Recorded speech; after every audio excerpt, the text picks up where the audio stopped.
make sure that, you know what, if you want to talk about it, there are people who are willing to provide you a platform for it. One of the main reasons we think it's important to talk about fake news today is because we want to educate people into what type of media are they consuming to be media literate. Fake news is false news that appears to be news, spread on the internet or other media, usually created to influence political views or as the truth. Column being appear to be news or intentionally masquerades as news. It's deliberate.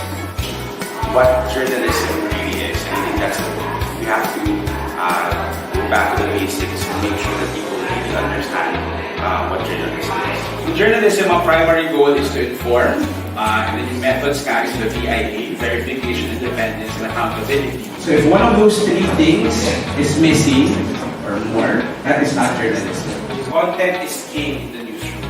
Pero what is a king without his queen? And that queen has to be fun. You can produce all the content that you want in the world, pero it has to do with quality.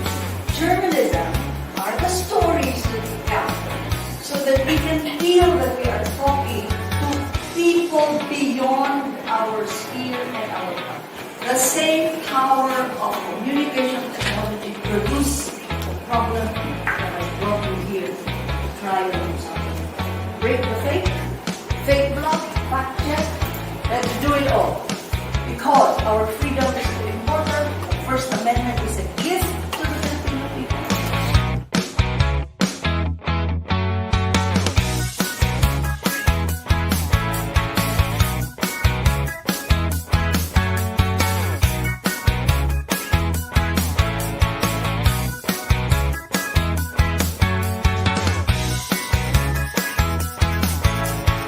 As a writer and blogger, we need to be responsible in everything that we do. We need to do our own research. Mas gas kontra sa mga papalagaran at mga fake news.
Good afternoon, everyone, and welcome to today's webinar on media literacy and awareness, which is a very interesting and timely topic in light of today's proliferation of substantiated information in the digital media world.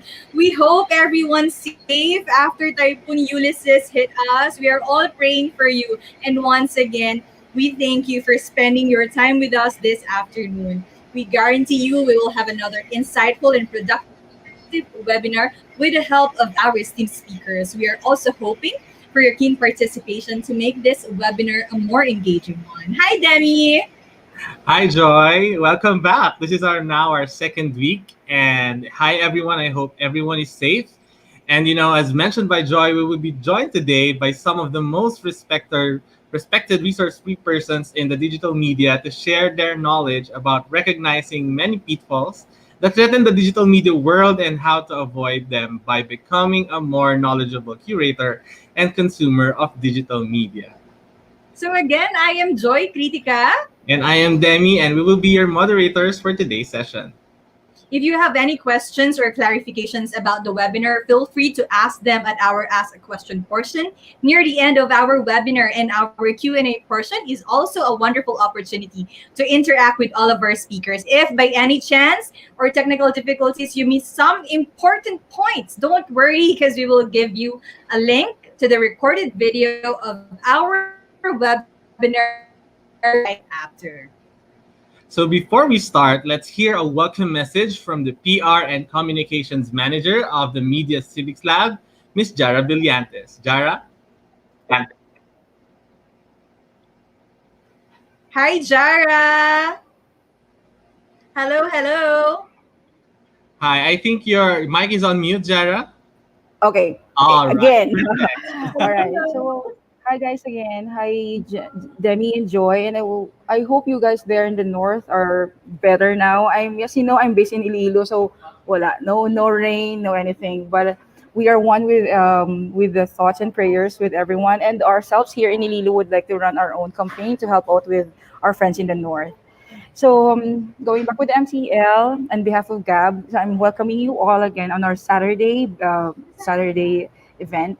And our participants in the past 2 weeks, we launched Media Civics Lab, and we learned a lot. I hope they are not information overload yet. We heard a lot of great speakers last week from Miss Mel Aguilar, and again with our favorite Miss Janet Toral. I also gave a talk last Wednesday about reputable online sources, and last Thursday with Miss Ace Gapus. And also our colleague from YC Leaf, Blair Castro, who's also, again, speaking later today, was with us yesterday, and it was a fun discussion with her. Um, we learned a lot, and I think our participants are just starting to warm up with the interaction and sharing of ideas. And I am positive that in the coming weeks, they'd be more open than usual than the past 2 weeks. And by next week, by the way, guys, we will have our great speakers. So please stay tuned. We'll have Gian Libot, we'll have Justin Noyas, Sharmila Pramanand, and Mel Aguilar once again. So I hope for today's event, everybody will stay tuned, and God bless. It's a challenging weeks in the Philippines, but we are still here more than ever. I believe that media civics is very relevant. So thank you all, and see you again. I'll keep in touch. Thank you so much, Jara. Thank you for your efforts to help our kababayans here in the North. And also thank you for your encouraging message. This program couldn't be any timelier. And with you mentioning how Break the Fake's efforts in promoting digital citizenship as a very significant first step in empowering youths, it is really wonderful to see that so far the program is being well received, as shown by the increasing numbers of our participants. So magandang hapon sa ating live participants. And as one of the founding members of Break the Fake movement, it has been a long and fruitful journey for us already. And we are glad to have all of you on board. Break the Fake movement has organized a lot of events. So from Blogathon in 2017, We also have the hackathon in 2019 and a vlogathon in 2020. And now we have Media Civics Lab. And to celebrate this milestone, let us all watch the wrap up video of Break the Fake Vlogathon 2017.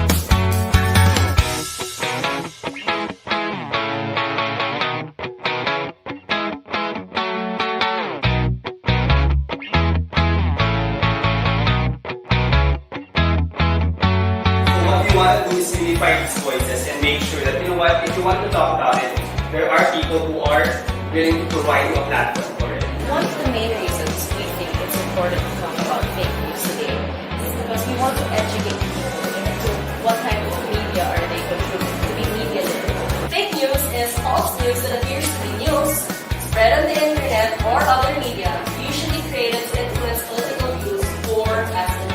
Volunteer being appear to be news or intentionally masquerades as news. It's deliberate. What journalism really is, I think that's we have to go back to the basics to make sure that people really understand what journalism is. In journalism, our primary goal is to inform, and then yung methods nga is the VIA, verification, independence, and accountability. So if one of those three things is missing or more, that is not journalism. Content is king in the newsroom. Pero what is a king without his queen? And that queen has to be quality. You can produce all the content that you want in the world, pero it has to do with quality.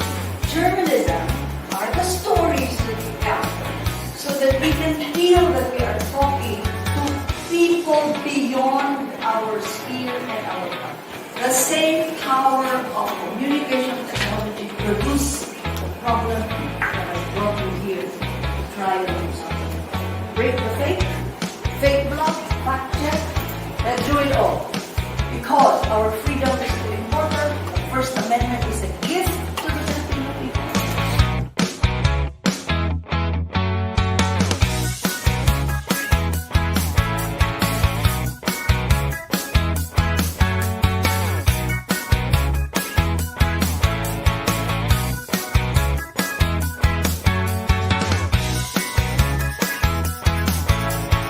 As a writer and blogger, we need to be responsible in everything that we do.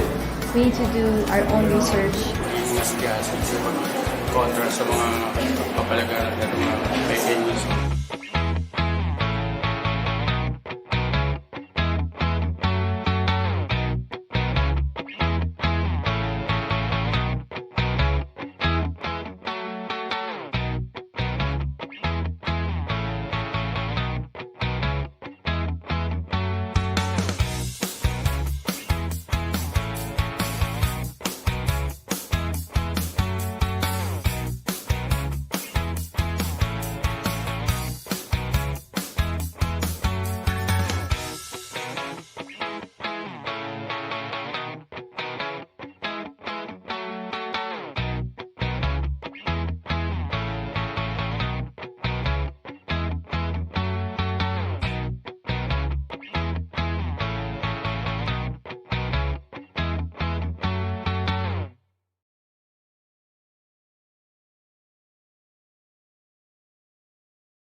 Wow. Who would have thought that from organizing small events and media information drives joy, we would be holding a series of webinars and media courses that empowers the youth. Yet here we are, joined by the youth leaders from all over the country in hopes of spreading media literacy to every island in the Philippines. What a journey indeed, right, Joy? That is so true, no? And I am also excited myself to learn more. Last week's session was so fruitful. I know we're gonna learn more in the next episodes of this webinar. Now, moving to the most exciting part of our webinar this afternoon, we will be meeting our guests who will join us in our panel discussion today. We have gathered some of the best speakers from the media, education, law, and online media to talk and share their knowledge about media literacy and awareness. We have an idea that most of you are already familiar with our speakers, as they are some of the most highly regarded and recognizable personalities in the media. But before we introduce them, we advise you to just sit back and relax and savor all the information that they will share with us this afternoon. All right, let's start this program right now. But before that, let us introduce and it's time to meet our panelists. So first up, we have Mr. TJ Manotok. TJ Manotok is the ABS-CBN News North America Bureau Chief and the Mental Health and Wellness Advocate. He is a news anchor and a sportscaster of ABS-CBN, ANC, and ASA. So let's welcome Sir TJ. Hello, Hi, hello. Hi, Joy. Hi, Deb. Hi, good magandang Everyone afternoon. watching. umaga. Thank you for being with us. You're Welcome. welcome. All right. We also have Miss Camille Jola, the youngest newsroom captain in the country. Camille directs content production and innovation at Philstar Global Corporation, the digital arm of the Star Group of Publications. She helms their editorial team behind Philstar.com, a top digital news brand. Under her leadership, the organization earned several recognitions, among which were Jaime V. Ongpin citations for best practice in online reporting in 2018 and in 2020. The CMFR feted her the 2020 Award of Distinction in Journalism. Let us all welcome Miss Camille Diola. Hi, Miss Camille. Hi Hi, Miss everyone. Camille. Hi TJ, Demi, and Hi, Joy. Thank you for Camille. inviting me. We're, This is a great program to be on. I didn't think twice saying yes when you asked. we're so Uh, excited already. yeah, so why don't we go to our third panelist? So our third panelist is attorney Albert Daba. Albert is a lawyer and the founder of Bots Legis, the Philippines' first free legal aid chatbot, and is a former senior associate at CSIP Gores, Belayo and Company. He's a speaker and a consultant on the topics of data privacy, cybersecurity, and intellectual property law. He earned his Juris Doctor degree from Xavier University, Ateneo de Cagayan, and a Wisely Academic Fellow in the University of Connecticut. Currently, he's a volunteer lawyer for the Center for Legal Assistance for Workers and an associate in Ragas Toledo Law Firm. So let's welcome Attorney Albert Dava. Hello, everyone. Hi, Thanks for attorney. having me. Thanks for having me. Hello, I'm attorney. excited. Hi, I'm excited to be attorney. part of this. Yes. Thank you. All right. We also have Miss Claire Castro. Claire Castro is the CEO and managing founder of the 13 Media, a boutique social media and digital agency based in Cebu City. She is a bronze TV winner at the 15th Annual TV Awards for Women in Business and a member and a speaker for the 40 Under 40 List 2018 campaign Asia Pacific. Let us all welcome Miss Claire Castro. Hi Hi, everyone, good Claire. afternoon. Great to be Hello. here. Hello. Thank you for having me. Thank you for being with Thank you us. for being here, everyone. So, Joy, let's jump off and start this panel discussion this afternoon. And I'd like to open this panel with a question for everyone.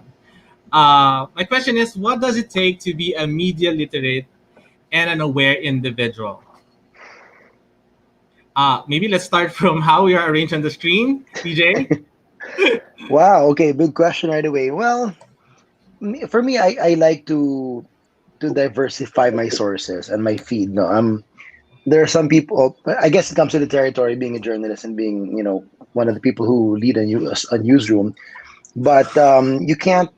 My philosophy has always been you can't trap yourself into just one perspective, whether you like it or not, whatever the other sides have to say, you have to listen to them. You have to hear them out as well. So if you look at my Twitter feed, it's insane.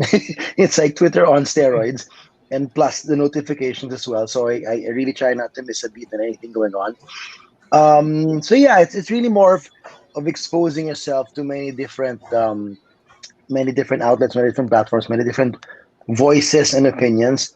And the more you can feel yourself out from that. No, so and then you'll get that feel. But it's dangerous for younger people to just limit themselves to just one perspective. Let's like for example here in the U.S. It's so divided now from the extreme left and the extreme right. You know, the rabid Democrats, the rabid Republicans, and we've seen it with this recent election, and it's and some media critics have called it dangerous actually with the way that the way the country is going. No matter who becomes the next president, it's going to be difficult to heal that divide because of the way social media has allowed people to choose their thought bubbles, and they stick with that.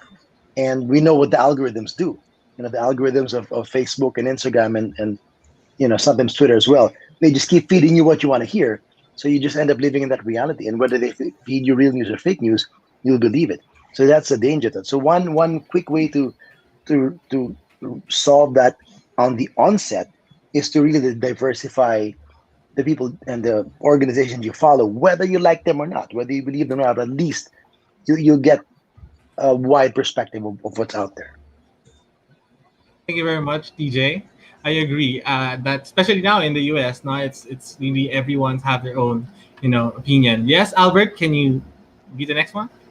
Yes, actually, totally agree. No, that social media right now, the way that the algorithms are programmed, it is designed to engage users repetitively in a way promoting social media addiction. So it creates these echo chambers.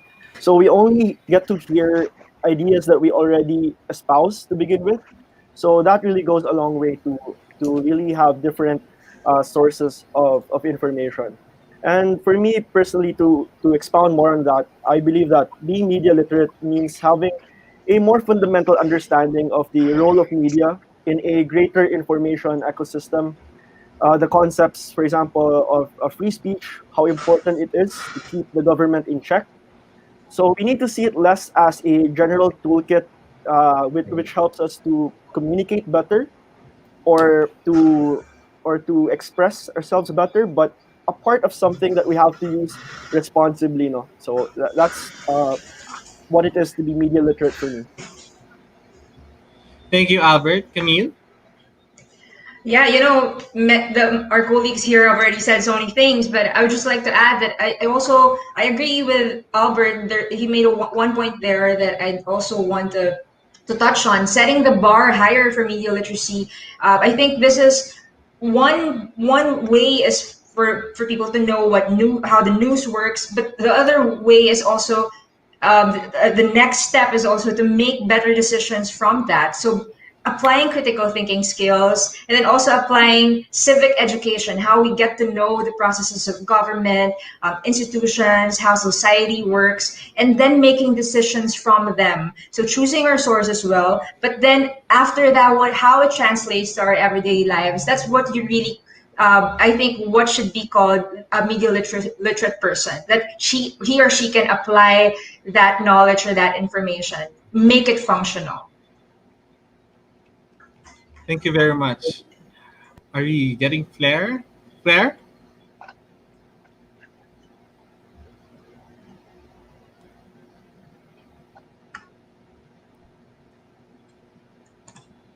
Okay, I think there's some technical difficulties for Claire. Joy? All right. So siguro let's start off now with some specific questions for our speakers.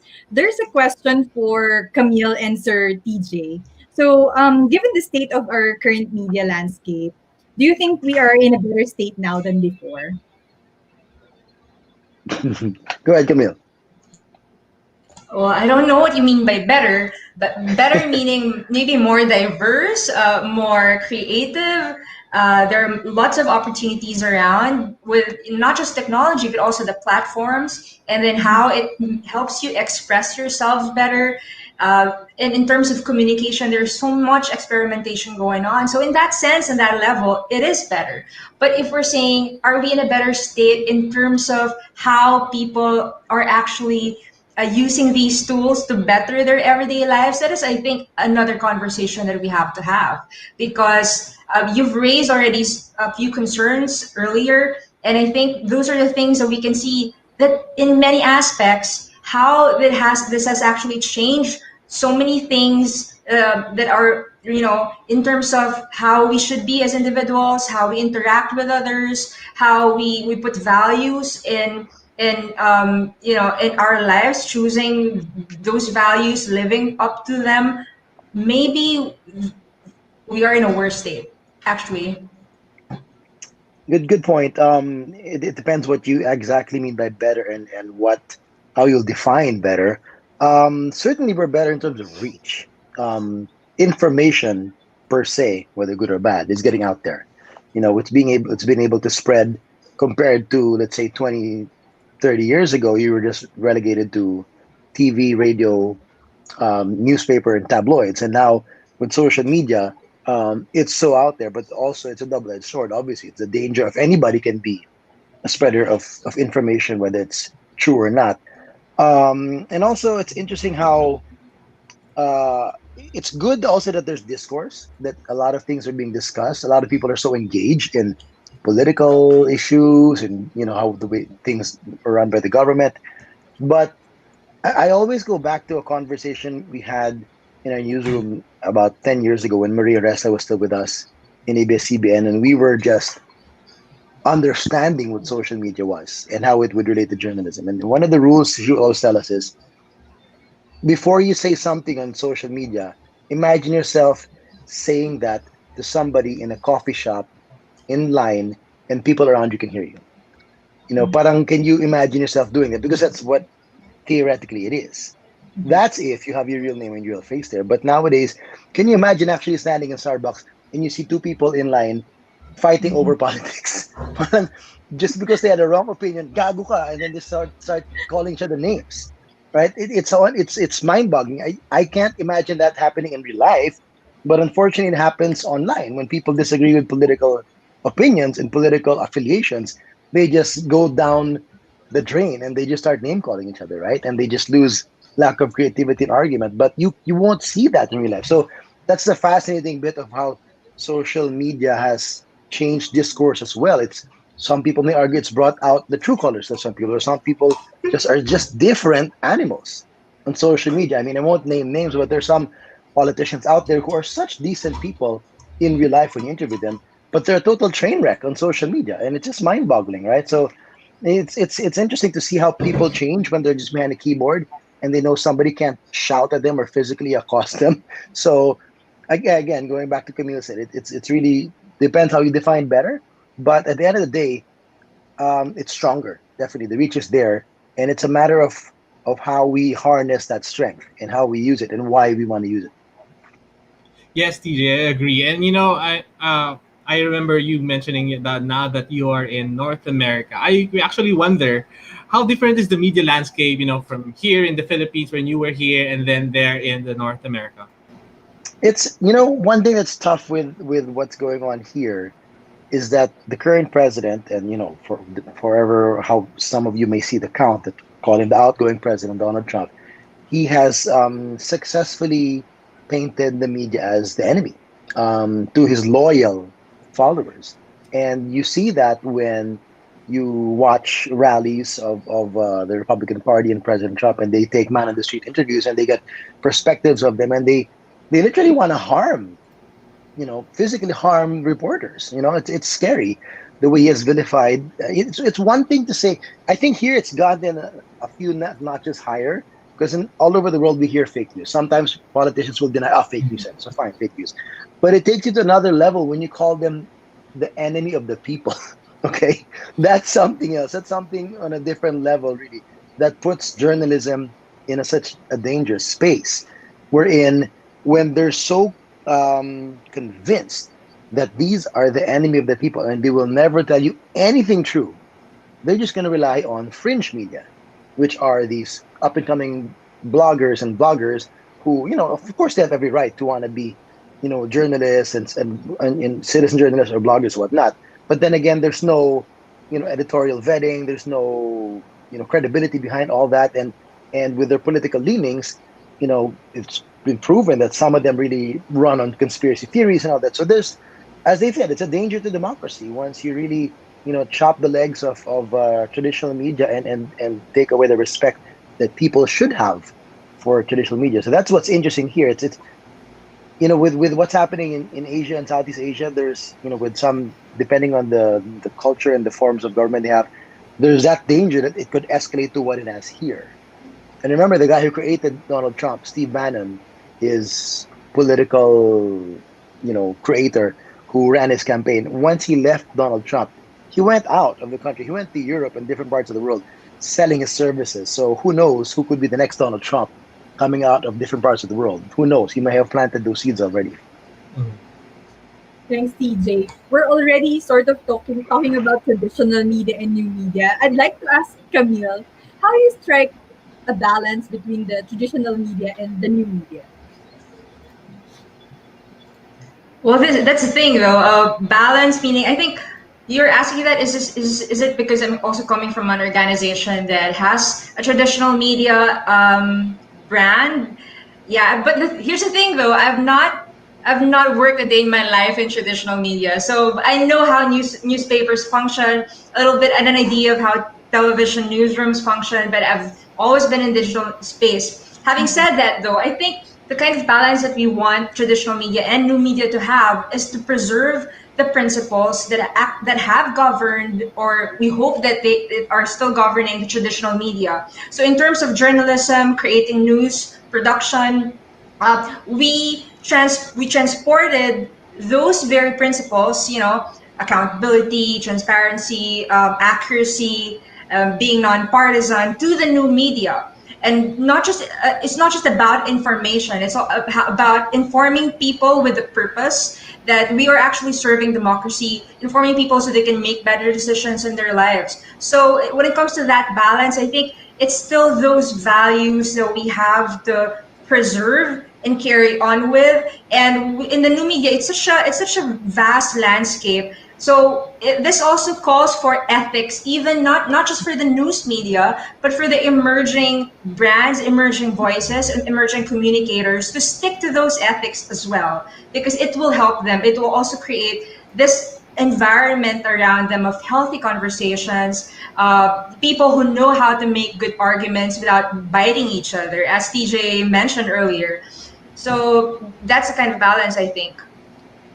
Thank you, Camille. I like what you said about values and ethics. That all of the media, whether it's traditional, or the new media, I think they should stick to those kinds of values and ethics. But when ethics and values were violated, I'd like to ask the opinion and professional opinion from Attorney Albert. Albert, do you agree with the current punishments that we impose on cyber crimes, or what cyber offenses should be like criminally liable?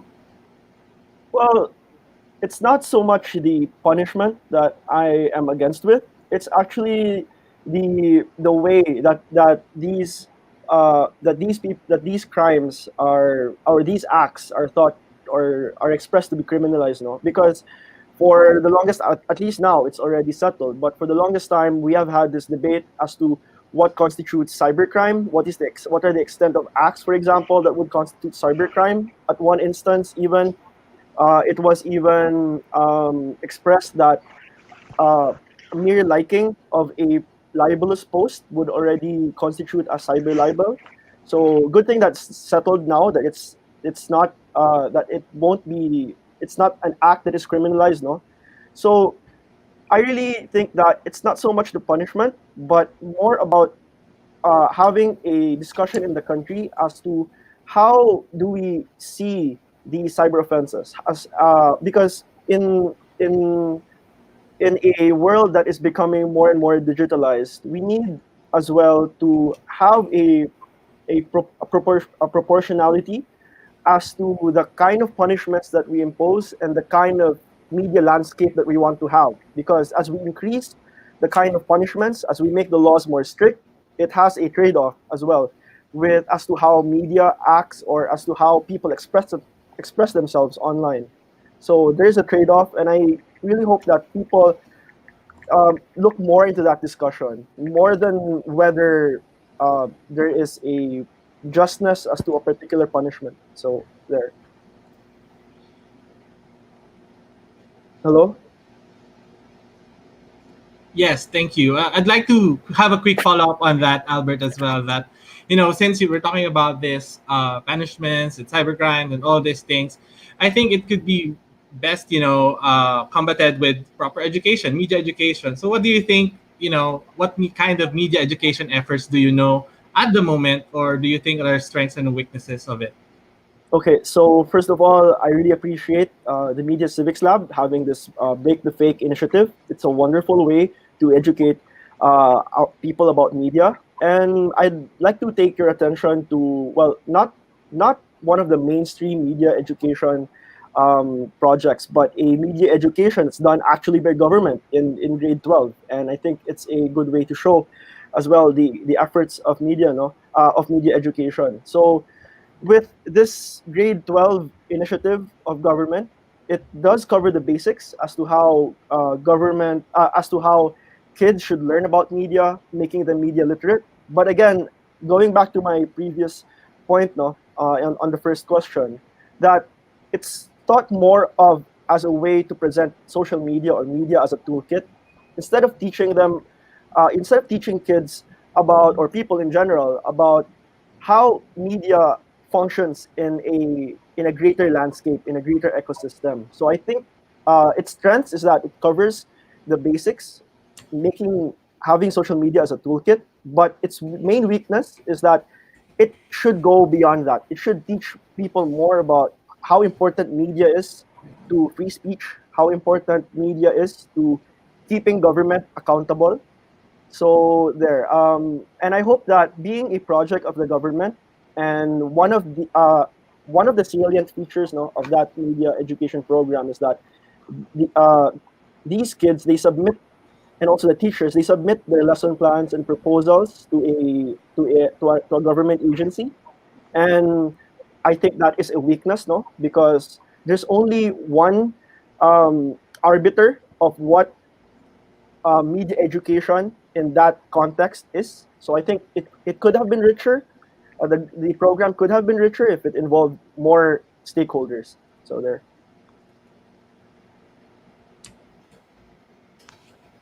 Thanks, Attorney Albert. We're talking about education already, and I'd like to ask this question to Sir TJ. Given the momentum of media literacy and awareness efforts, do you think the shift to remote education will amplify the reach of these initiatives even more, or you think they will be less effective? Sorry, can you repeat that? Didn't catch the Um, first part so well. since we're already talking about education, as mentioned by Attorney Dava, given the momentum of media literacy and awareness efforts, Mhm. do you think our shift to remote education will sort of amplify the reach of these initiatives even more? Or do you think they will be less effective? Uh, I'm not sure about the effectivity, but amplification, yes. Anything that's put on digital obviously has the opportunity to grow and spread. I mean, somebody with 10 followers can tweet something absolutely controversial that could hit in the millions of views, right? So the potential of amplification is always there. They can get what they learn, put it out there and share, and then that can have a ripple effect. But in terms of effectivity, it will really depend on what it is. How well it's crafted. The thought process that's put into it, that messaging, and who's behind it. So again, it could be a double-edged sword. It could be taken advantage of by some people who have ill will, but the potential is there definitely. I worry about the connectivity of everybody.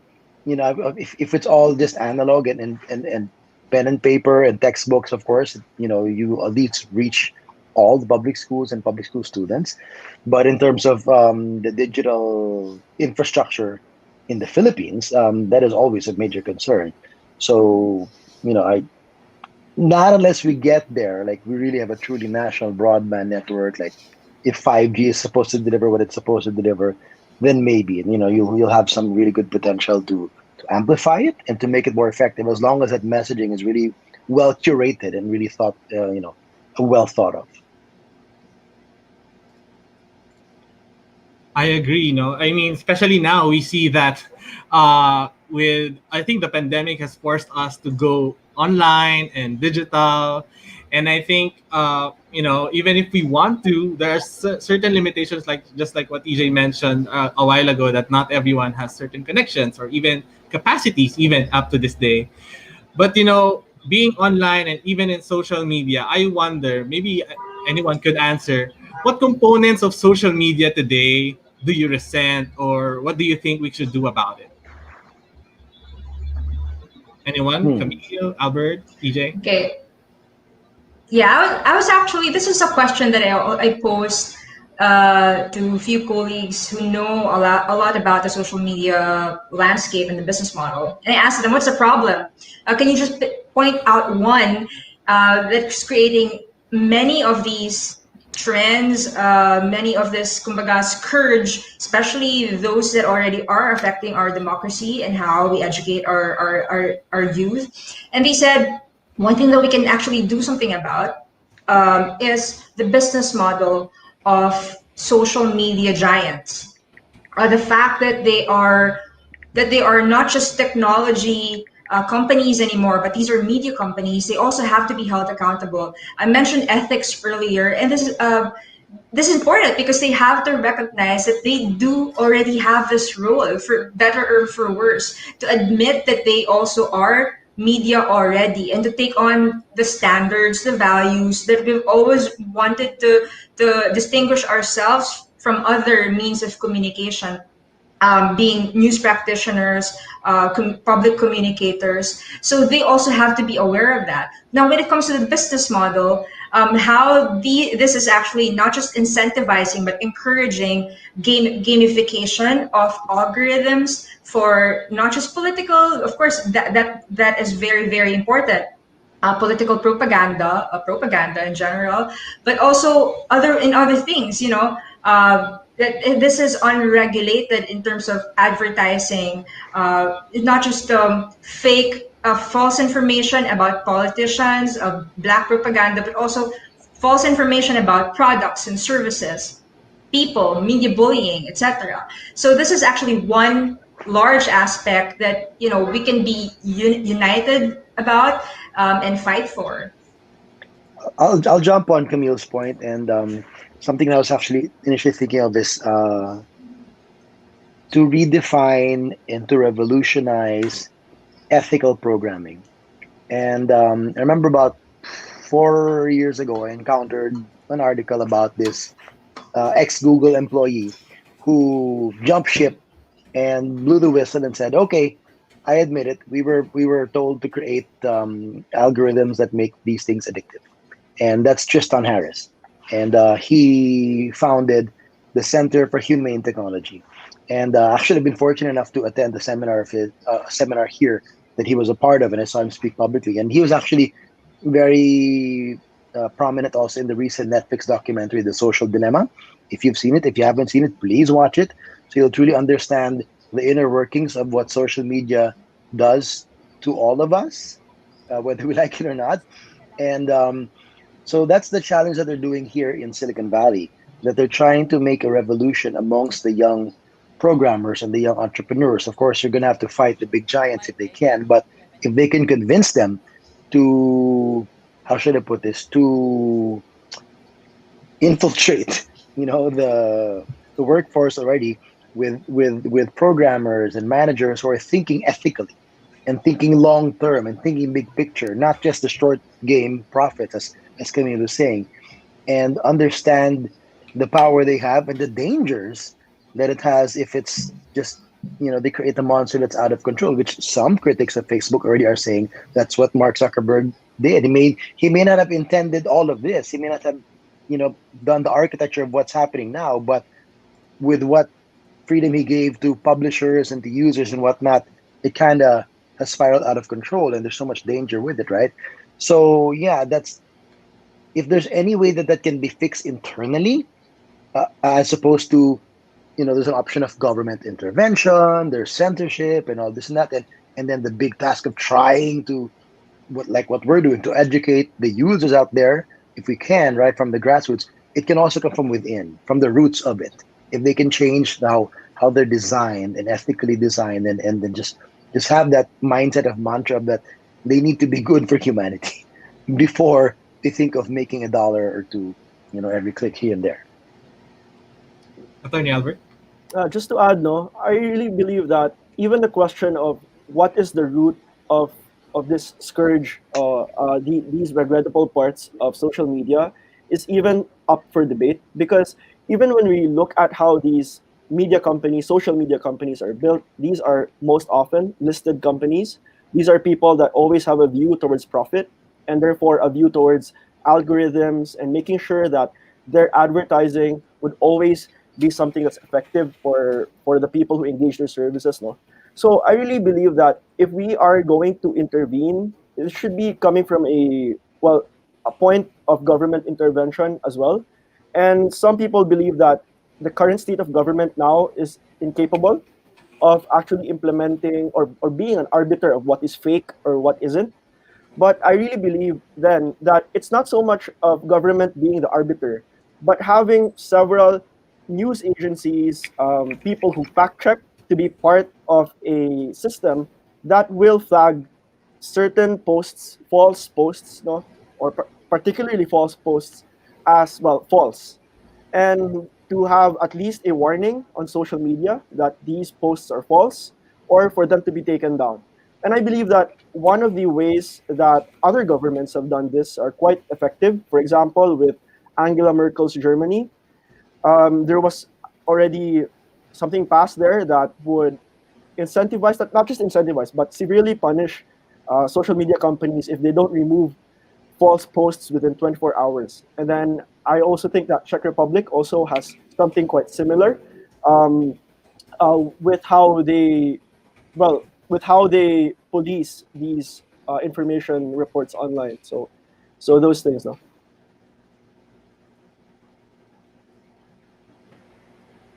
Thanks, Attorney Albert.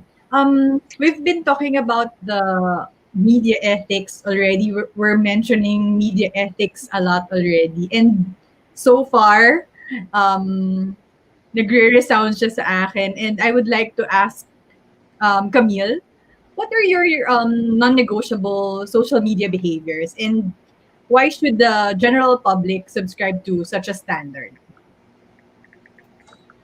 All right. Well, yeah, I think this is something unavoidable, but people are still going to go anonymous because they wanna speak their mind and to be able to communicate without that limit of being known. So, and at the same time, of course, it affords them the privacy of expressing their political opinion without repercussions from, for example, their employers or probably their friends or something. But as much as possible, maintaining a good reputation online by, disclosing who you are is something that is something for me very valuable, because this is also, online is not just an extension of the outside world. It is already a reality. And how we are known here, also how people outside will know us. So, having that continuity and that authenticity that is unbreakable is for me a non-negotiable. How I present myself online is also, I try to present myself outside, how I interact with people here. TJ said, earlier that whatever you cannot say offline and face to face, why say it online? Why call people names? Why call people, label people as bigots or whatever when you can't really speak to them that way face to face? I agree.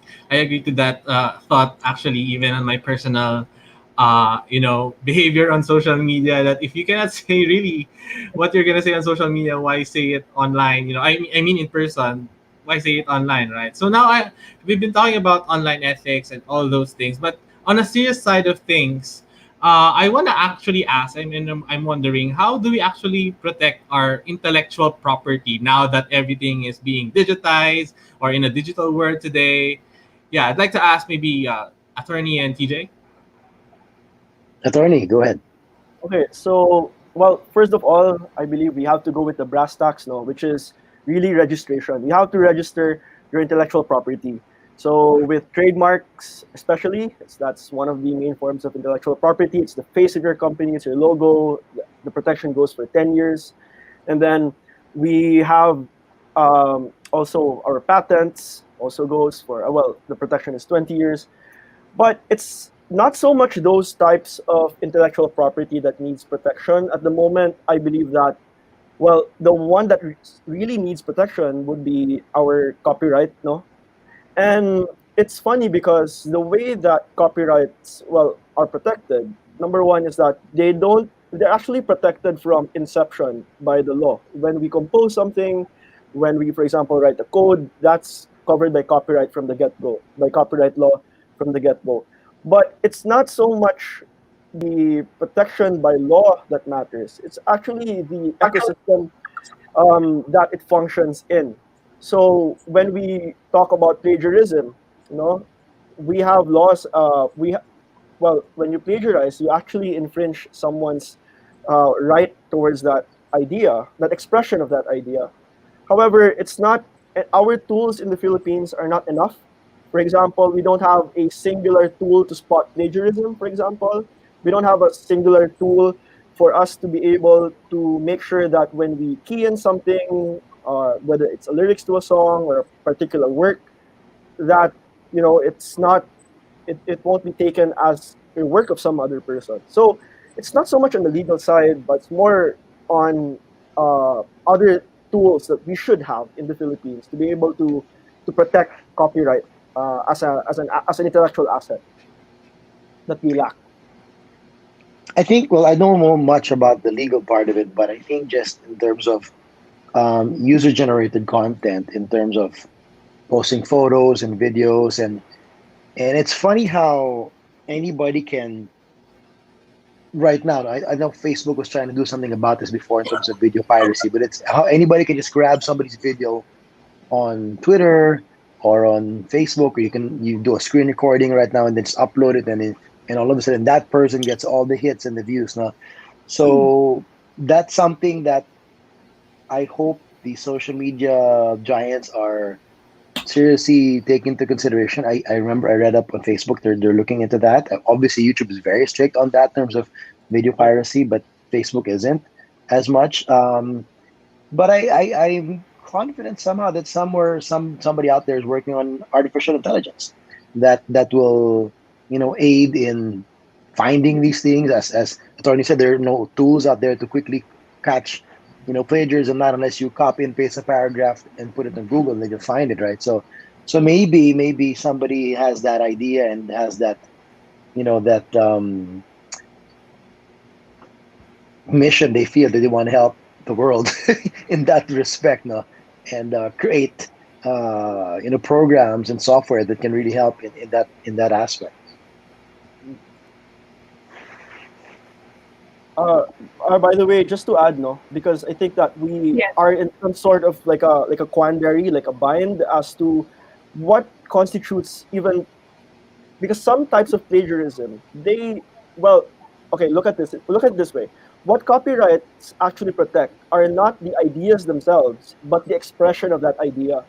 So it's really difficult for example, a particular person to program an AI, for example, which detects plagiarism of the idea itself.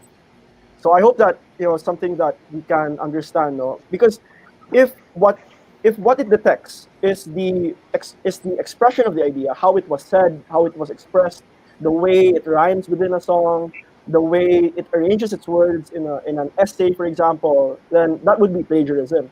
But if what the AI detects is not just the mere expression of the idea, but the idea itself, expressed in a very different manner, but the AI picks it up as well, Yeah. then it isn't plagiarism, but the AI can spot it as plagiarism. So you Right. see, there is a spectrum by which this functions. No, it's not black and white. So I hope that we understand the complexity of this.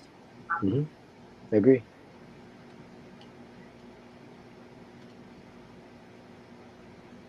Right. I also agree with all those that you mentioned, and I think this question is for TJ and Camille. Is the media partly to blame for the democratization of journalism, which sort of resulted in abuse by people who use their influence and sort of lack of online regulation to become alternative sources of truth and sort of prey on the gullible ones? TJ, you want to go Uh, ahead? your question was, is media to blame? Partly to Hmm. blame.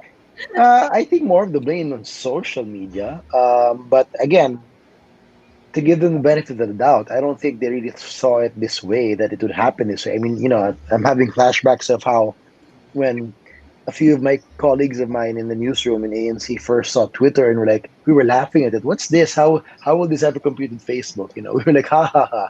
And then, after like months later, like, wait a second, what's going on? And then we went up. We actually vividly remember we it was, I think it was Ricky Karandang and I. We knocked on the room of Maria Rest and like, boss, we gotta have this conversation about this thing called Twitter. And I think there's something in this that will really explode for journalism. So, but I don't know if they ever envision it in that such a way. But yeah, it's up to your personal beliefs. If you believe that democratizing something is actually good, as opposed to limiting it to just a few stakeholders and and keeping it in that profession. It have to be studied. You have to have a degree. You have to have this hierarchy of editorial, standards and editorial, positions and all this and that, as opposed to what it is now. You have those tools and you can create something amazing. Create some. We have some great creators out there in YouTube and Instagram that have made amazing content. Like people come like Nas Daily. If you've encountered Nas Daily, and I think he's based here in the U.S., but I think it's Middle Eastern, in terms of his ethnicity. But he just does inspirational content. He travels all over the world. He shares his stories about his experiences in different cultures, and you can say that's journalism, right? That's citizen journalism. But without that democratizing tool of social media, we wouldn't have seen anybody like him, right? And who knows, maybe people who will be his viewers and watching his content could be inspired to be traditional journalists. They may not do it the way he did, but they may find themselves in organizations like philstar.com or ABS-CBN, and things like that, and they want to do something different and unique and brand new that traditional media has never seen. So it could just reinvent things so altogether, because we've broken down the walls of the traditional newsroom, and there's just so much vast space that we can experiment with, and it's cheaper. It's not like you have to build $1 million studio, for a broadcast. You just have a smartphone and off you go, right? So that's the fun of it. Camille? Yeah, I think he already touched on the important points there, but that is the consequence of actually putting all these tools in everybody's hands. People will create, people will express themselves, people would want to communicate what they have to say, and then professionalize it. Like YouTube now, many he mentioned Nas Daily, but there are also so many others who are professionalizing this one, building businesses out of it. And for us in the news media, or what you call mainstream, we sometimes, we also look at it and see parang they're freer, they're, more creative, they're more Mhm. agile, and we just really also want to do something like that because it seems like they're communicating better, they're telling stories in ways that we can also improve on and learn from. So it's a great opportunity. Now about abuse, abuse will be there.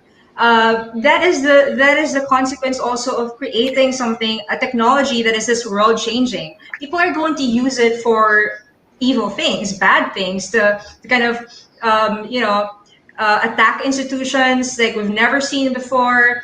When it suits them, not just for profit, but also their political agenda, which is somehow also when the money pours in.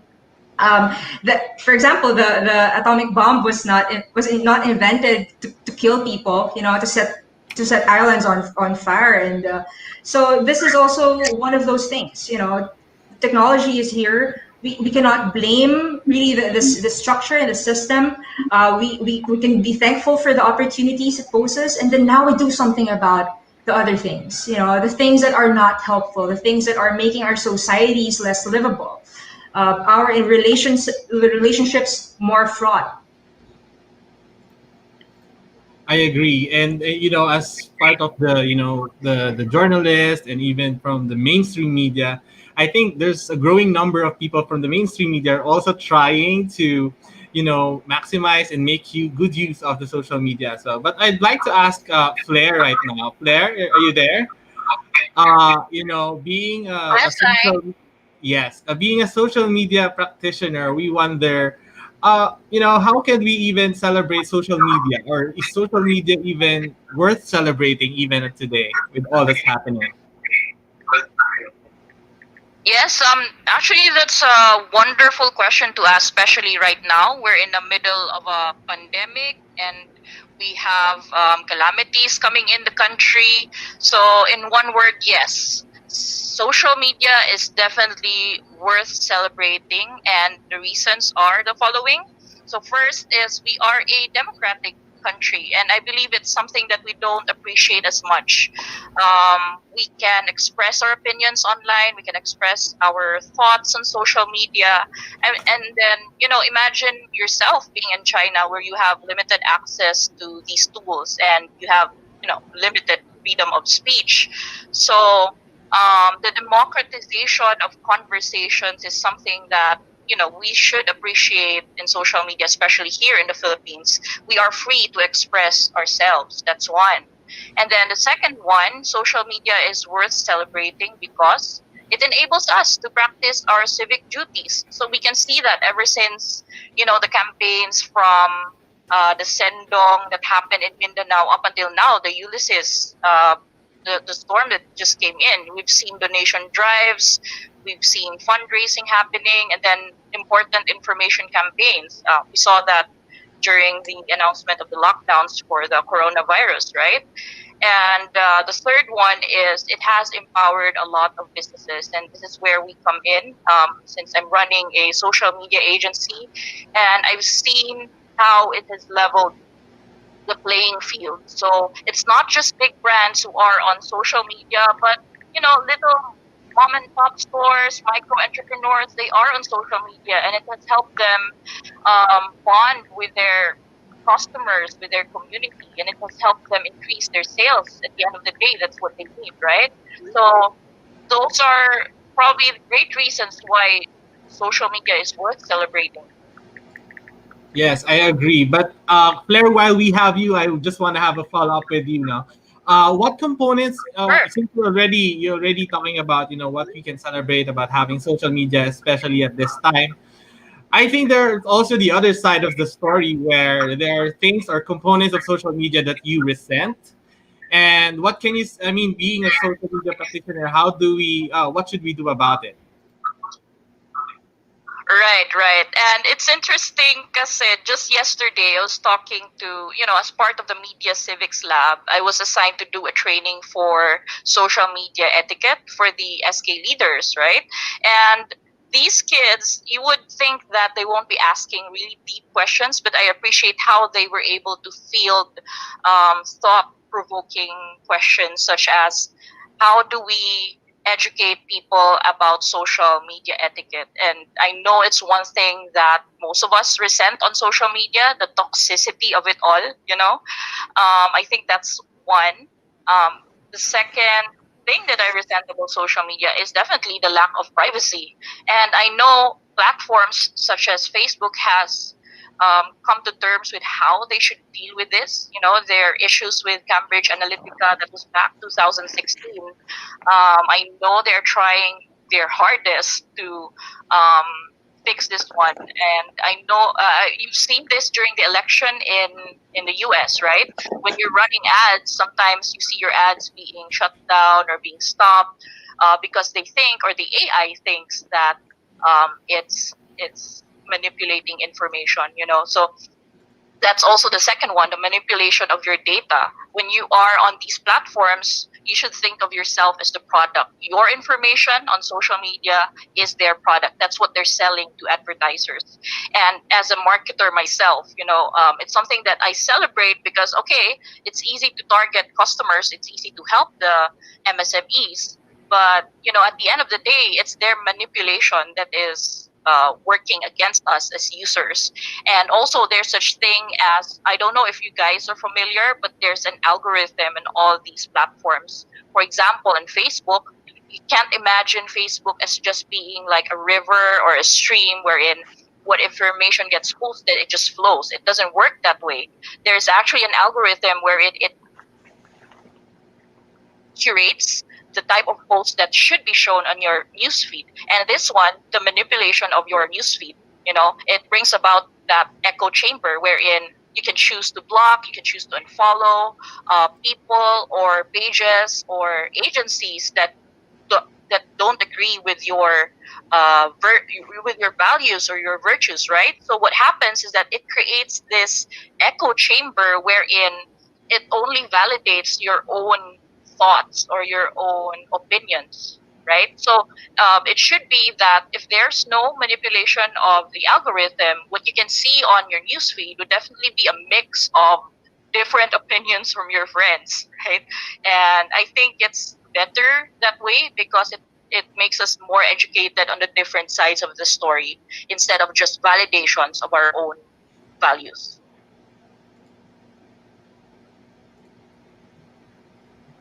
Thank you very much, Miss Flair. My question is, do you celebrate the influencer phenomenon and digital influencers being alternative sources of information? Well, for us as an agency, we don't offer influencer marketing. And I know there's a lot of agencies out there who are including this in their, offers for businesses. For me, influencers are helpful, especially if you are, you engage as a brand, you engage with influencers that are relevant to your own community or to your own clients, right? So your own customers. But then sometimes these influencers actually abuse their platform in order to manipulate information that is really false or fake, right? And we've seen this during the lockdowns in the pandemic.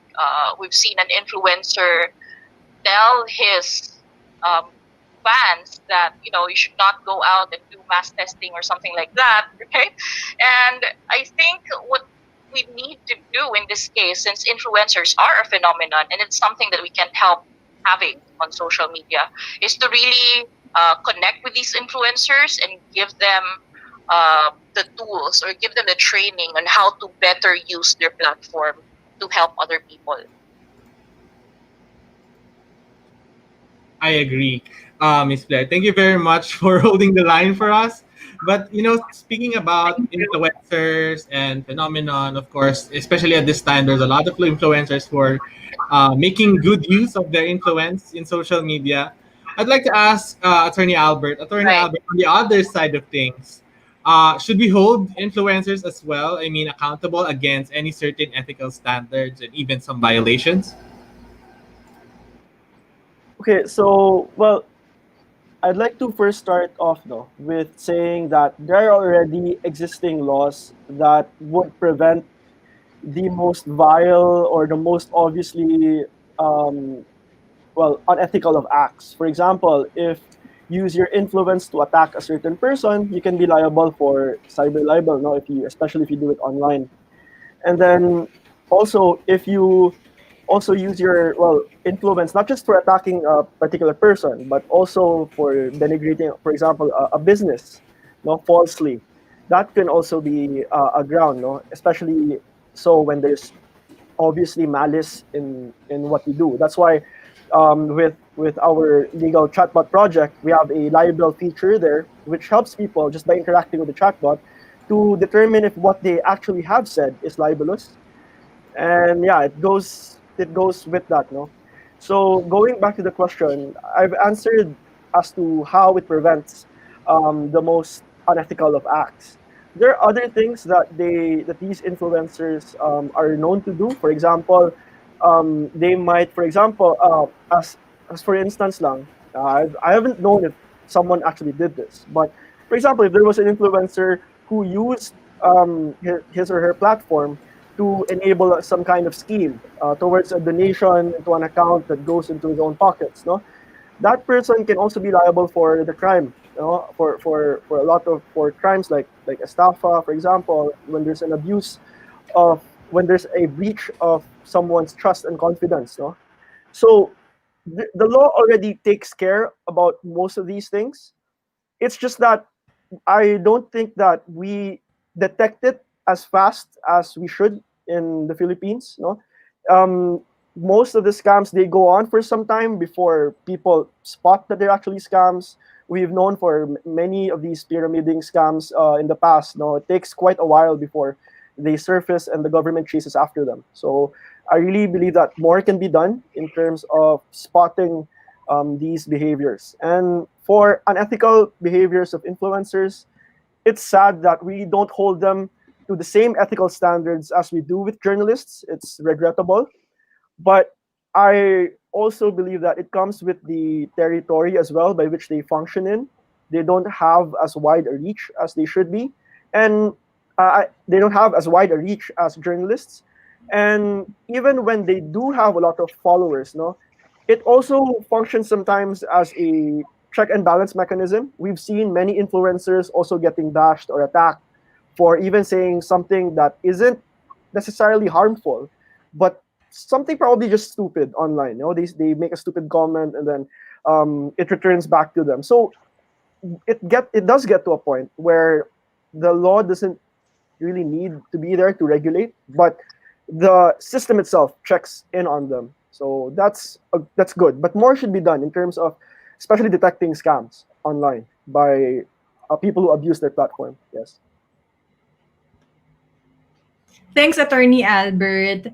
Since we're in this digital platform already, I think it's a good opportunity to share some tips in order for people to share content only from reputable and reliable digital sources.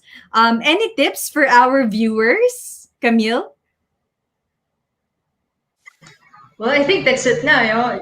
Share only from reputable sources. But it's difficult because the sharing is the action, but the intent behind that is also something that we can point out that is important. The intent and also how critical of a thinker that person is, how the person is actually that he or she can determine what that reputable source is for him or her. There's a formula. It's not in any way foolproof that I share with people in engagement in social media and how they express themselves, etc. Share content. It's called meaningful engagement or purposeful engagement. Not to share anything or something that they don't have a good intent for. So this is already now going back to the point of actually doing something.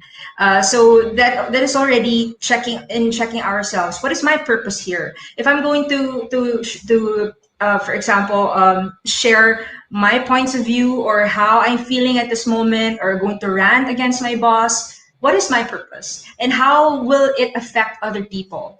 Will it affect them in a good way? Will it affect them in a way that they will see me this way, or it will urge them to do something. So yeah, it's really on the why and why something is done. And then of course these programs that you're doing that here in the media ethics civics lab, you're already addressing one of the ways wherein people can actually distinguish reputable sources from those of ill repute.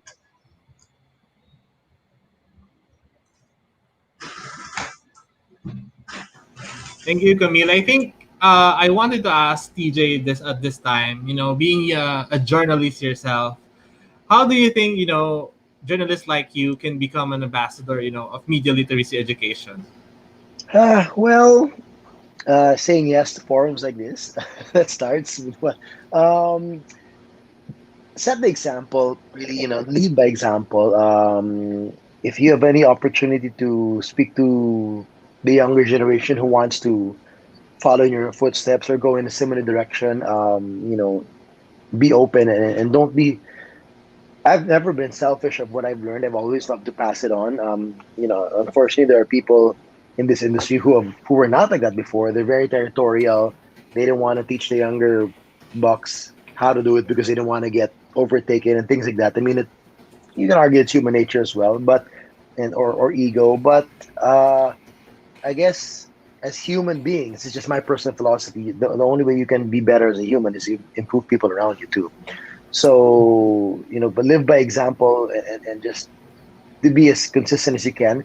And one thing as well, I think is interesting is to admit when you're wrong.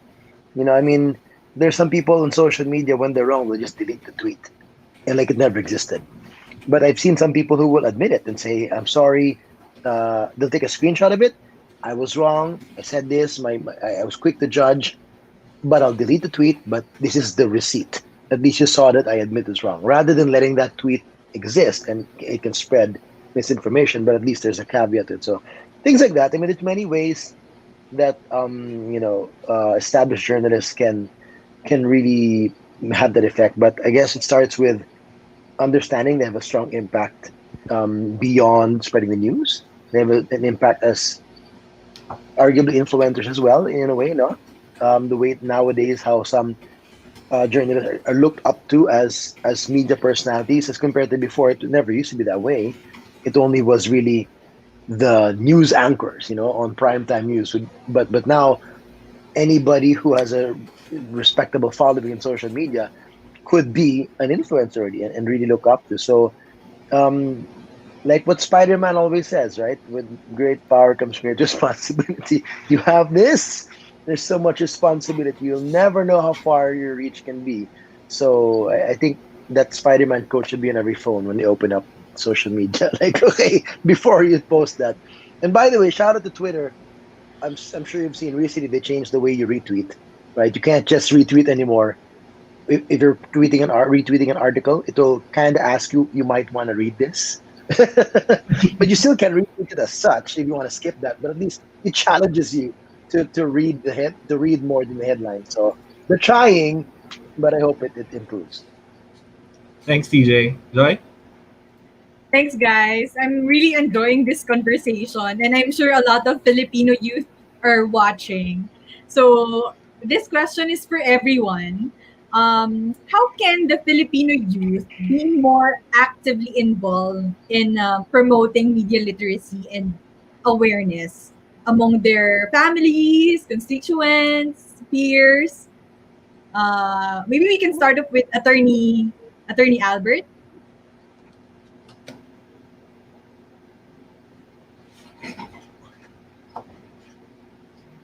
Attorney, you're on mute. Oh, sorry. That's a fantastic question, by the way.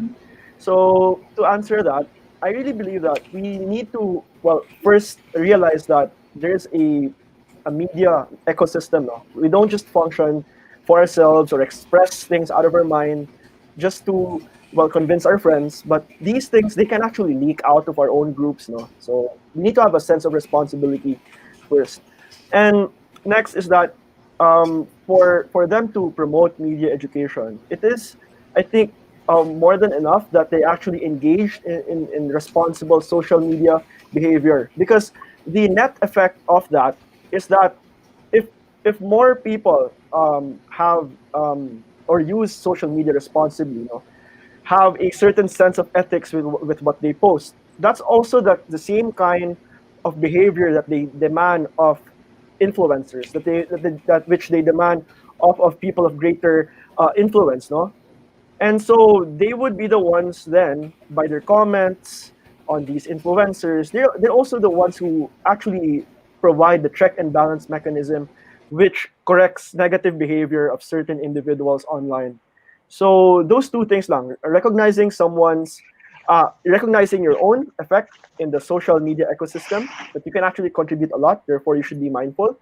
And next is that by participating responsibly, Okay, we already are forming some kind of an ethics committee, okay, in the virtual world, a checking mechanism for people to, well, hold themselves in check, for influencers and for everyone to think before they post something as well. And and lastly, I'd just like to add this in. No? It's best for us to be aware as well of the heavy punishments that we, as a society, with our law, puts on certain behaviors like, well, cyber libel. So we should refrain from attacking people online and seek redress from our courts. So that's something that we do with Bots Legis. No, we have not just recognizing whether you said something libelous, but also a money claims guide, so that instead of asking your debtor, or saying negative things about someone who is indebted to you to force them to pay, you would know, on the other hand, what's the correct way to ask someone to pay. So that is one way that we promote something ethics in the digital world. Camille? Well, for me, work on yourself first. It's easy when one person knows what he or she is advocating for or saying. The environment we're in to practice that is actually your own family. So if you believe in something, can you convince them? How are you communicating with them? So when it comes to media literacy, it's also the same for me. Um, and also, I think earlier in the very first question, I said that we have to put it into a higher, we have to have a higher standard for this one. And I'm talking about civic education. uh, we have to know what we are in this democracy. What are the pillars of democracy? What are the institutions that are important? Rule of law, justice, checks and balance. We have to know all these things, to be able to know what we're fighting for, why we're demanding what we're demanding. That we're not just hopping into the bandwagon on Twitter just because everyone's criticizing something, and then we also echo that one. But do we actually know? Why are we, for example, fighting for free press? Why are we saying that elections should push through? So not just those pillars of democracy, but what are the pillars of our liberal democracy? So human rights, for example, tolerance, being in living with others in a diverse environment, that diverse plural society. Those are we cannot do away with those things when we want to educate others. So educate ourselves first, know about these concepts as a citizen. So that we know our responsibilities and roles as a citizen, and then we can go to that news literacy, media literacy, so we know what we're saying. Thank you, Camille. Claire, are you there? Yes, I'm here. Hello. Yes. Did you hear the question? Yes, yes. The question is how can the Philippine youth be more actively involved in promoting media literacy and awareness among their constituents and peers? Right. I think first and foremost, we have to look at this in terms of cohorts. I actually asked my son what his opinion is about, media literacy in terms of their generation, ano ba yung generation? But Gen Zs, right? Ayun, if we look at it, like boomers get baited with chain letters. We've seen our parents do that. They forward you parang mga glittery stuff on message, on messenger. They do that. And then for us, the Gen X, the millennials, we get victimized by clickbait and fake news. But then we have to look at it. The Gen Zs right now, they are actually more media literate than us. I mean, even if we don't accept that fact, they are quite opinionated. They have the common sense. They are aware of memes, so we call them meme educated already. So the only thing that they really have to do, the youth, is to gain more common sense, right? Like they can just use your common sense to understand whether the information they are gaining, using, or sharing on social media makes sense for them and their generation. And the only thing that we can do as forerunners, or the parents or the older generation, let's just continue educating them. Let's get them educated with the laws, the ethics, the etiquette, because they might hurt themselves online, no? From expressing themselves too much. But let's continue programs and trainings such as this, the Media Civics Lab, which I appreciate so much, all the effort that the team is, putting into these programs, because this can help them, the Gen Zs. And that's about it. Thank you, Claire. And lastly, finally, TJ. Well, a couple of things. I mean, it would be interesting to consider if this is something that's would be put into curriculum. Like something that comes to mind here in the U.S. They have driver's ed as a standard curriculum in high school that you have to take driver's ed because they presume you will be driving. That means you are given that power to be on the road with a car. But any human being nowadays has the power to have this and has the power to see something online. Wouldn't you want to educate them too on the proper ways it should be done, right? Let's not forget also social media is really it's still in its infancy, right? They're still figuring it out themselves as well. All these institutions we talk of traditional media, we've been around for at least half a century, right? In the modern media, and they've kind of figured it out. But social media, they're still evolving, and hopefully they'll figure things out and really have um, morph themselves into something that's more responsible. Let's put it that way. Have that, as Attorney would say, the checks and balances internally, and all this and that. Aside from that, I guess one key thing as well would be is just to be a decent human being and have some respect. Respect for differing opinions. It doesn't mean that someone differs an opinion from you that they're wrong, they're stupid, or they're evil. Unfortunately, we see that nowadays. I see that here. It's so inflamed here with the political discourse that really, from the different extremes, the other one is evil. It's just like really, there's very little middle ground, and it's because that they're stuck in the echo chambers. They're bombarded by the algorithms of all this, headlines and this and that on their sides, and that's it. So they're stuck, and they can't see any differing opinion. Their perspectives are so limited, so narrow. So if they have that respect for other human beings, that there can be people who have a different opinion and they're not a bad person, right? I think that's where it can begin. And then when they see that diversity of conversation, then they'll be more media literate, and then they'll be more an active generation that can discuss things in a healthy manner. And we can all hopefully look back on this generation and this decade and laugh at it. Oh, we were so mean to each other back then. You know, sana sana we go back to like my first example earlier, how we talk in coffee shops when we bump into a stranger. We talk about whatever that whatever is under the sun, that the new thing they're talking about, but we're cordial, diba? So hopefully we get that to that point one day, and then it'll take a while. Take many different things from different angles to come in, whether it's government or education institutions or parenting as well and all that. So hopefully we get there. But thank you. You guys are doing a wonderful job in doing your part. Wow, that's an amazing sharing from every one of you. It's been an enlightening discussion. It's like a floodgate of useful information open for all of us to absorb. How we wish we could extend and have more time to answer more questions, but since we have a very limited time, we'll reserve it for next week, or you can send us a message on our Facebook page, Break the Fake Movement. So for all our viewers na marami pang questions, just send us a question on our Facebook page. And also, don't forget to attend our online classes this week, as more topics about media literacy will be discussed. So that's the last question already, and it wraps up our panel discussion today. Thank you to our guest speakers. Maraming salamat po. Thank Yeah, you. You're thank you very much welcome. Thank you, and I again. hope to meet you someday Yes. in Well, person. Yes, I hope we Thanks, could do this in person, no? thanks for That having me. will actually be better. So now we would like to All right. give this e-certificate of recognition to our speakers.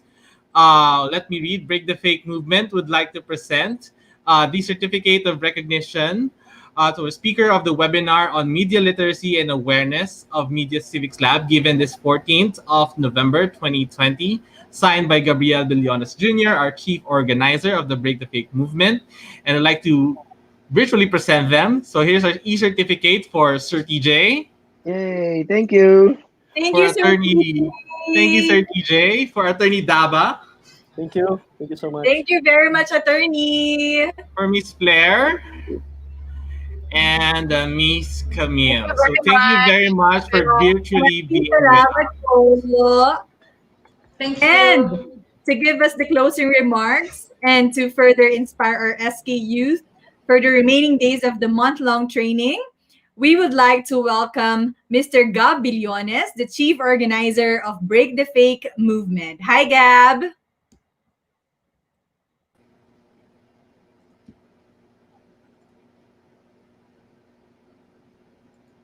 I think we're still trying to connect with Gab. So again, Demi, thank you for this week. Ah. I really, Yes. really enjoyed this discussion this afternoon. There's so much information to be absorbed today, and even I, and then for of course for for all the social media activities that we have, I think it's really helpful for us, and even for our work. We're dealing with a lot of people and all these issues. But while we're waiting for Gab, we'd like to also thank our partners and sponsors at this time.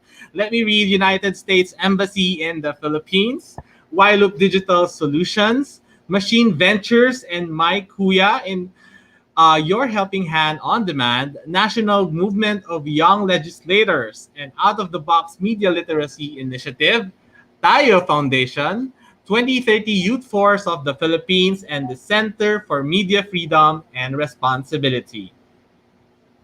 Maraming salamat po to all our partners and sponsors. You've made this webinar possible, and we are truly grateful to all our speakers who said yes. Sabi nga kanina ni Sir TJ, no? Hindi sila selfish sa kanilang mga time, and sobrang grateful po talaga kami. Even before, when we were still doing activities and events of Break the Fake movement, na magkakasama pa tayo, we can still see each other. Ang dami nating natutunan. Right, Demi? That's correct. And I think, Joy, that ends our program for this afternoon. And we'd like to again thank you to our speakers, our guests, of course, you, our live stream audience, of course, our SK participants who will be participating, of course, in the remaining days of training. For the rest of the month-long training that we have for them. Actually, we're looking forward to seeing you again next week for the live webinar on media literacy and awareness. And siguro before we close, we'll just share our personal